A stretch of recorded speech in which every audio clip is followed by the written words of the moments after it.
Бишкекте пневмония менен ооруган 150ден ашык бала улуттук эне жана балдарды коргоо борборунда атайын бөлүм ачылып жаткырылган. Улуттук эне жана баланы коргоо борборунун директору Камчыбек Узакбаевдин айтымында, балдар арасында ооругандардын көбү мурда өнөкөт ооруга кабылып, иммунитети төмөн балдар. Быйылкы жылдын өзгөчөлүгү коронавирус дагы кошумча болуп, бизге дагы кыйынчылыктарды туудуруп атат. Бирок ошого карабай, биздин борбордо ошо керектүү дарылана турган балдарга орун бар. Кыйынчылык дагы шаардык 3-чү детский больницада бүгүн эртең менен 2 балада коронавирус табылып, ал жердагы ушундай балдарды кабыл алганга мүмкүнчүлүк болбой калды.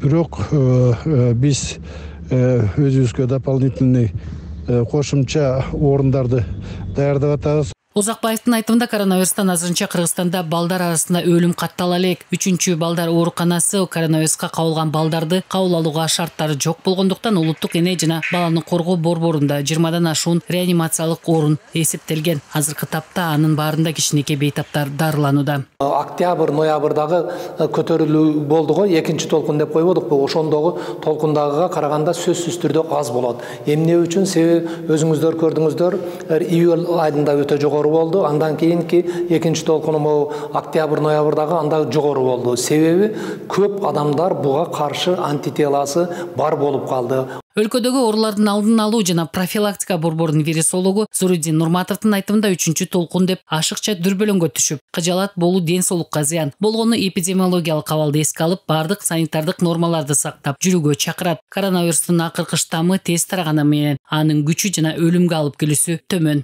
Бул бүгүнкү күндө мурдакы вирустардан айырмасы эле тезирээк таркалууга гана жөндөмдүү болуп калды деп туруп. Мурдакыга караганда оорураак кылып оорууду чакырбайт, мурдакыга караганда өлүмдү алып келүүсү бир кыйла төмөн болуп эсептелинет.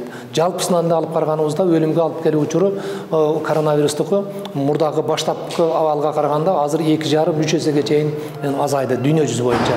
Коронавируска каршы күрөш боюнча республикалык штабтын акыркы маалымат боюнча бир күн ичинде COVID-19 жана пневмониядан 5 адам каза тапкан, 42 кишиге вирус чукканы маалым болду. Саламаттык сактоо министрлигинин жаңы эсеби боюнча коронавирус пандемиясы башталган март айынан бери илдеттин курмандыктары 1431 кишиге жеткен. Башкы вирусолог Зуридин Нурматов, эгер 3-чү толкун болсо калк арасында жеңил өтөт деген пикирде. Анткени элде антитела пайда болуп калгандыктан эми вирус менен жашоого көнүп баштоо керек.